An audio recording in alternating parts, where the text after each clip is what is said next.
नमस्कार मंडळी, स्वागत आहे तुमचं माझं यूट्यूब चॅनलमध्ये. सकाळची कामाची लगबग आणि देवपूजेशिवाय सकाळची छान सुरुवात अपूर्णच असते. पूजा केल्यानंतर खिडकीतून येणारे ही सूर्यकिरण तर मनच खूप प्रसन्न करून जातात. यामुळे या माशांनाही छान वाटतं.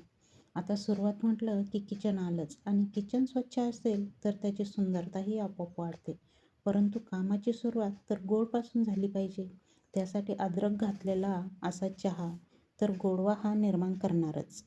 चहा घेतल्यानंतरची सुरुवात भाजीपासून करायची होती. आता नवीन व्यवसाय म्हटलं की कमी जास्त होतच राहणार. त्यामुळे आज सकाळी एकच डब्बा द्यायचा होता आणि सकाळी काय भाजी बनवायची असं टेन्शनच नको म्हणून कालच मठ भिजत घातले होते. त्याला मस्त मोड येण्यासाठी ते स्वच्छ कापडात बांधून ठेवले होते.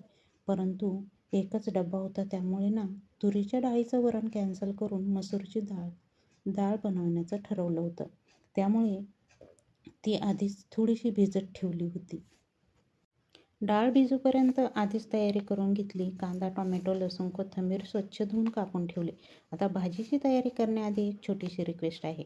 व्हिडिओ पूर्ण बघितल्यानंतर आवडल्यास लाईक, शेअर, सबस्क्राईब करून बेल आयकॉनचं बटन मात्र दाबायला विसरू नका.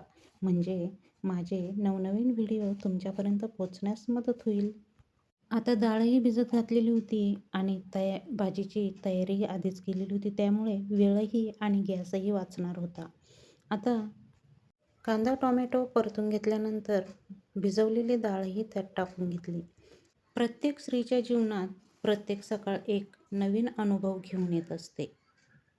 तयार झालेला मसाला आणि डाळ हे सर्व मिश्रण त्यात थोडंसं पाणी टाकून शिजवायला ठेवलं. आणि छान अशी मसूर डाळ ही तयार झालेली आहे. हे आपण पोळीसोबत किंवा भातासोबतही खाऊ शकता.